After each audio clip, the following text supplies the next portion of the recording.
ഓം ശാന്തി. ത്യാഗവൃത്തിയിലൂടെ തപസ്വിമൂർത്തിയാകൂ.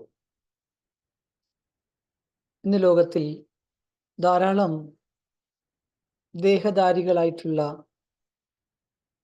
സാധാരണ ആത്മജ്ഞാനികൾ, അവരെല്ലാം തന്നെ അല്പകാലത്തെ തപസ് ചെയ്യുന്നു. അതിലൂടെ അല്പകാലത്തെ സിദ്ധിയും കരസ്ഥമാക്കുന്നുണ്ട്.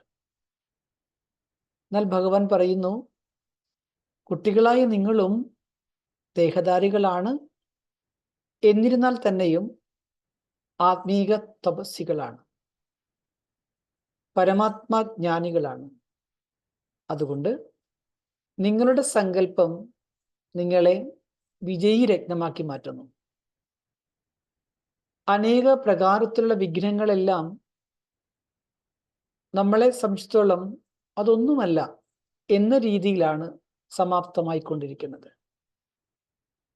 മായയുടെ വിഘ്നങ്ങളുടെ പേരോ അടയാളമോ യാതൊന്നും തന്നെ ഉണ്ടായിരിക്കില്ല. നമുക്കറിയാം, നമ്മുടെ ജീവിതത്തെ അത്യന്തം അമൂല്യമാക്കി തീർക്കുവാനുള്ള ഏറ്റവും രഹസ്യയുക്തമായ കാര്യം എന്തെന്നാൽ അത് ആത്മീകമായ തപസ്സും പരമാത്മജ്ഞാനവുമാണ്. ഇത് ആത്മാക്കളായി നമ്മളെ എല്ലാവരെയും ജീവിതത്തിൻ്റെ ഏറ്റവും ഉയർന്ന തലത്തിൽ എത്തിക്കുന്നു. ഇന്ന് ലോകത്തിൽ ധാരാളം ആളുകൾ പല പല മേഖലകളിൽ ആത്മജ്ഞാനത്തെ കരസ്ഥമാക്കി തപസ്യാമാർഗത്തിലൂടെ പോകുന്നുണ്ട്. അവർ ശരീരത്തിൻ്റെ ബലം, പിന്നെ യോഗം അല്ലെങ്കിൽ ധ്യാനം, ഇതിലൂടെയെല്ലാം അല്പകാലത്തെ സിദ്ധികളും നേടുന്നുണ്ട്. എന്നാൽ ആ സിദ്ധികളെല്ലാം തന്നെ കേവലം ക്ഷണികമാണ്. ഏതുപോലെ ദീപത്തിന്റെ പ്രകാശം അല്ലെങ്കിൽ തീജ്വാല, പ്രകാശമല്ല തീജ്വാല അങ്ങോട്ടും ഇങ്ങോട്ടും ആടി ഉലയുന്നത് പോലെ അല്പകാലത്തെ സിദ്ധിയുടെ പ്രാപ്തിയും അങ്ങനെ തന്നെയാണ്. ആ തപസ്വികൾ അവരുടെ ശരീരത്തിന്റെ കപ്പാസിറ്റിക്ക് അനുസരിച്ച് ഓരോ സിദ്ധികളും കാണിക്കുന്നു. അതുകൊണ്ട് അതിനനുസരിച്ചുള്ള സഫലത മാത്രമാണ് അതിലൂടെ കരസ്ഥമാക്കാൻ സാധിക്കുക. എന്നാൽ ഒന്ന് ചിന്തിച്ചു നോക്കൂ, ഈ സമയത്ത് നമ്മൾ ഓരോരുത്തരും പരമാത്മാവിനെ മനസ്സിലാക്കി ആത്മാവിനെ തിരിച്ചറിഞ്ഞു. അതുകൊണ്ട് നമ്മൾ കേവലം ദേഹധാരി മാത്രമല്ല, ഒരു ആത്മീക തപസ്യ കൂടിയാണ്. ഇവിടെ നമ്മൾ ചെയ്യുന്ന തപസ് സങ്കല്പങ്ങളുടെ തപസ്സാണ്.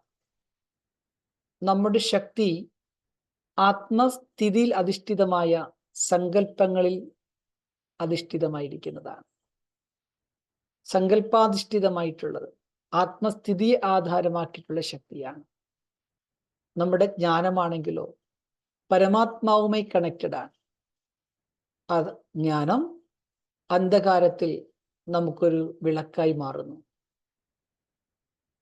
എപ്പോഴാണോ നമ്മൾ ഓരോരുത്തരും ആത്മീക തപസ്വികളായി നമ്മൾ ഈ സങ്കല്പം ചെയ്യുന്നത്, സങ്കല്പം എന്നത് കേവലം വിചാരം മാത്രമല്ല, പിന്നെയോ ആ ഓരോ സങ്കല്പങ്ങളും നമ്മുടെ വിജയത്തിൻ്റെ വിത്തായി മാറുകയാണ്.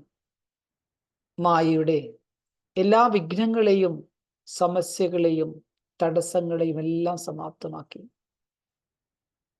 അതായത് മായയുടെ തടസ്സങ്ങൾക്ക് യാതൊരു അസ്തിത്വവുമില്ല.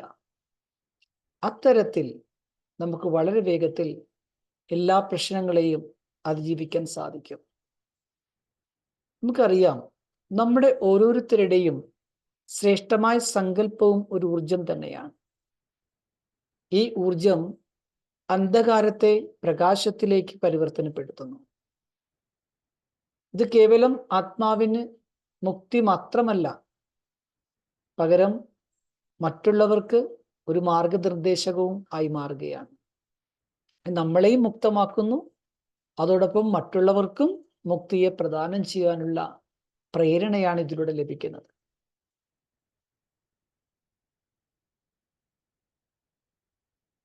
ആരിലാണോ പരമാത്മാവിന്റെ ഓർമ്മയുള്ളത്, അവരെ ഒരിക്കലും മായയ്ക്ക് ചലിപ്പിക്കുവാൻ കഴിയില്ല. കാരണം അവരുടെ സ്ഥിതി അത്ര ഉറച്ചതായിരിക്കും. ആരാണോ ആത്മീക തപസ്വിയായിട്ടുള്ളത്, അവരുടെ ലോകം ഏറ്റവും വലുതും അത്ര തന്നെ ശക്തി സമ്പന്നവുമായിരിക്കും. അതുകൊണ്ട് ഇന്നത്തെ ദിവസം നമുക്ക് ഈ ഒരു സങ്കല്പം എടുക്കാം: ഞാൻ ആത്മശാന്ത സ്വരൂപമാണ്, ഞാൻ ആത്മീക തപസ്വിയാണ്, ഞാൻ പരമാത്മാവുമായി സങ്കല്പത്തിലൂടെ ബന്ധപ്പെട്ടിരിക്കുന്നു. ഭഗവാന്റെ കണ്ണിലുണ്ണിയാണ്, സമീപരത്നമാണ്. ഭഗവാൻ പറയുന്നു, നിങ്ങളുടെ വിജയസ്ഥിതി അതാണ് നിങ്ങളുടെ യഥാർത്ഥ അസ്തിത്വം. അത് നിങ്ങൾ തിരിച്ചറിയൂ. നിങ്ങളുടെ സങ്കല്പം എന്താണോ അതാണ് നിങ്ങളെ സിദ്ധിസ്വരൂപരാക്കി മാറ്റുന്നത്. നിങ്ങളുടെ ആത്മീക പ്രകാശം എന്താണോ അതാണ് മായയെ അകറ്റി നിർത്തുന്നത്. അതുകൊണ്ട് അവ്യക്ത ബാപ്ദാദ നമുക്ക് നൽകുന്ന അവ്യക്ത പാലനയ്ക്ക് റിട്ടേൺ ആയിട്ട് ത്യാഗവൃത്തിയിലൂടെ നമുക്ക് ഓരോരുത്തർക്കും തപസ്വി മൂർത്തിയായി തീരാം. ഓം ശാന്തി.